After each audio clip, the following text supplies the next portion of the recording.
Okay, you are never going to believe the absolute insanity of how I met my fiancé. Seriously, this sounds like a cheesy movie plot, but I swear it's true. So, about 4 years ago, my life completely fell apart. My high school sweetheart left me out of nowhere, drained our joint savings, and left me with all the debt. I was at rock bottom. I mean, I couldn't even afford groceries. I had to sell everything I owned just to make rent on a tiny studio apartment.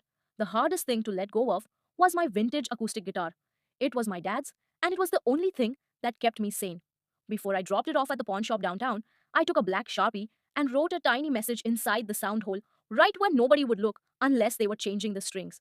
It just said, "Play it loud, even when it hurts." Fast forward to last October, I'm at this little dive bar in Austin, and there's this guy on stage doing an open mic night. He starts playing this ballad, and my stomach just dropped. I recognized the scratch on the pickguard. I froze. It was my guitar. After his set, I walked up to him. My hands were literally shaking, and I asked, "Hey, this is gonna sound crazy, but is there writing inside that guitar?" He looked at me, kind of confused, and then he smiled. He said, "Yeah, play it loud, even when it hurts."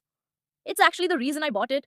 I was in a really dark place after my brother passed, and that message, it kind of saved me. I started crying right there in the bar. We sat in a booth and talked until closing time. It turns out we had been living parallel lives of grief, just waiting for this one beat up guitar to bring us together. We are getting married next spring, and that guitar, it's not going back to a pawn shop. We're using it as our guest book. Sometimes you have to lose something you love to find exactly what you need.